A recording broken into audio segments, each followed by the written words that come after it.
Flat खरीदने की बेवकूफी मत करिए। ठीक सुन रहे हैं आप। मुझे रियल एस्टेट में कभी पैसा नहीं लगाना। खुद के रहने के लिए घर की जरूरत तक तो ठीक है, लेकिन निवेश के लिए इस ओर रुख करें तो जरा ठहरें। मेरे अनुभवों और तर्कों को सुने, फिर तय करें। रमेश तिवारी। पक्की नौकरी मिल जाए, शादी हो जाए, बच्चे हो जाएं और आय इतनी हो जाए कि टैक्स कटौती होने लगे, तब हर भारतीय के दिमाग में आता है बहुत हो लिया रेंट पर रहना, अब अपना मकान होना ही चाहिए। इस स्टेज पर आज जो लोग पहुंचे हैं, उन्होंने 2004 के बाद रियल एस्टेट की कीमतों में बिजली सी तेजी को देखा है। तब प्रॉपर्टी के दाम हर महीने तेजी से चढ़ रहे थे। असल में तेज आर्थिक विकास के कारण लोगों की आय के साधन बढ़ रहे थे, लेकिन साथ में फिक्स डिपॉजिट जैसे निवेश के परंपरागत साधनों पर टैक्स का शिकंजा भी कसता जा रहा था। आधार और पैन जुड़ जाने से टैक्स विभाग को इस तरह के औजार मिलने लगे जिनसे बड़े ट्रांजैक्शन का पता पल भर में चलने लगा। इससे बचने के लिए लोग रियल एस्टेट को सेफ मानकर निवेश करने लगे, जहां ज्यादातर कैश में लेन देन था। लोगों का जुनून देखकर बड़े शहरों में बिल्डरों ने नेताओं और प्रशासन से गठजोड़ कर उन मकानों के सपने दिखाने शुरू किए जो हवा में थे। रियल एस्टेट की बस कहीं छूट ना जाए, इस बेचैनी में लोग उन वादों पर भरोसा करने लगे जिनमें 3 से 5 साल बाद तैयार होने वाले मकानों के ब्रोशर्स दिखाए जाते थे। स्विमिंग पूल और हरियाली के बीच बैठे विदेशी मॉडल्स में लोग अपनी तस्वीर ढूंढने लगे। 3 से 5 साल का समय बीता तो वो कड़वी सच्चाई सामने आई जिसने लाखों लोगों को मकान मालिक कहलाने के लिए देनदारियों का जहर सौंप दिया। आज लाखों लोग खुद को मकान मालिक मानते हैं, लेकिन मकान के खिड़की दरवाजे तक अदृश्य हैं। किसी का पूरा निवेश डूब गया, कोई कर्ज में डूब गया। लगभग 1 दशक बीतने के बाद लोग मान रहे हैं कि अगर हमने बैंक में फिक्स डिपॉजिट भी किया होता तो इससे बेहतर होता। आखिर ये क्यों हुआ कि लोग जिसे सबसे सुरक्षित निवेश मान रहे थे, वो सबसे असुरक्षित निकला? सुरक्षित निवेश का नियम है कि आप इसे कई मदों में लगाएं, लेकिन रियल एस्टेट आपके फंड का बेहद बड़ा हिस्सा अकेले हड़प कर जाता है।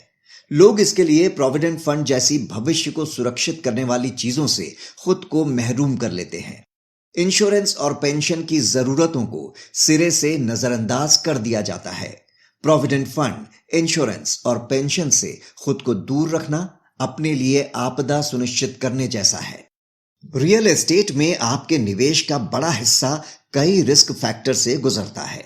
देश में कोई सिंगल विंडो नहीं है जहां आप ये पता लगा सकें कि जिस जमीन या मकान को आप खरीदना चाहते हैं वो सभी कानूनी बाधाओं से मुक्त है। अगर कोई ये समझता है कि बड़े बिल्डर और बड़े बैंक जिस प्रोजेक्ट से जुड़े हों वहां चिंता की बात नहीं है, तो आप मुगालते में हैं।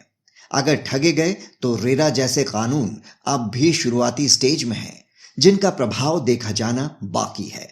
पूरे देश में बड़े शहरों के रियल एस्टेट प्रोजेक्टों में फंसे लोग बरसों से प्रदर्शन कर रहे हैं, न्याय का इंतजार कर रहे हैं। शुरुआत तभी हो जाती है जब जमीन या मकान का सौदा करने जाते हैं। क्या उसकी मौजूदा कीमत अत्यधिक ऊंचाई पर है? इसे मापने का किसी के पास कोई टूल नहीं है। मार्केट में डिमांड हो या ना हो, विक्रेता खुद ही कीमत तय कर देते हैं। कोई बाजार कीमत नहीं जो सभी को मान्य हो। रियल एस्टेट में सबसे बड़ी दिक्कत है कि आप इसे इमरजेंसी की घड़ी में बेचने जाएं तो जरूरत के मुताबिक भुना नहीं सकते। अगर आपको 1 लाख रुपए की जरूरत है तो भी 30 लाख रुपए का पूरा मकान बेचना होगा, वो भी औने पौने दाम में। बेचने के बाद भी आप पूरी रकम नहीं पा सकते।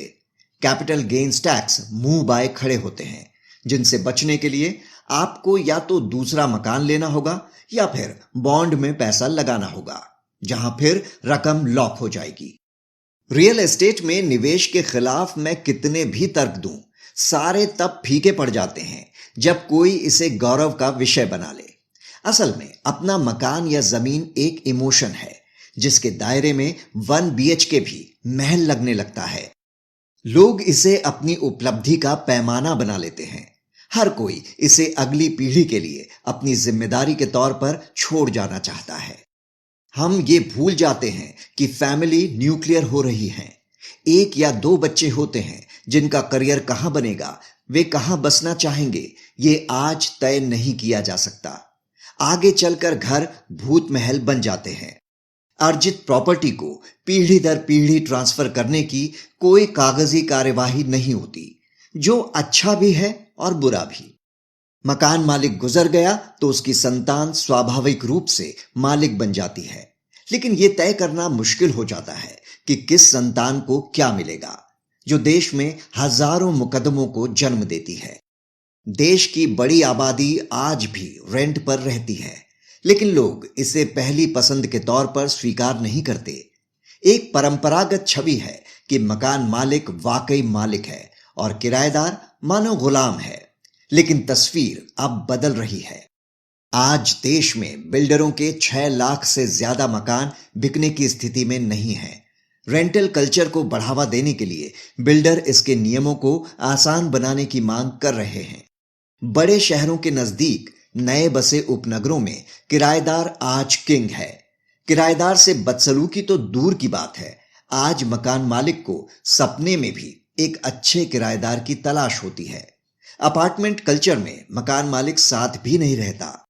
घर बनाने के लिए लाखों रुपए के लोन लेना, यहां तक कि महंगा पर्सनल लोन लेना, पीएफ तोड़ देना आम है। हम सोचते हैं सब वैसे ही चलता रहेगा जैसा चलता आया है, लेकिन कोरोना जैसी महामारी ने बता दिया कि सब कुछ कितना क्षणभंगुर है। बड़ी से बड़ी नौकरी पल भर में जा सकती है। इंजीनियर रातों रात सब्जी बेचने पर मजबूर हो सकते हैं।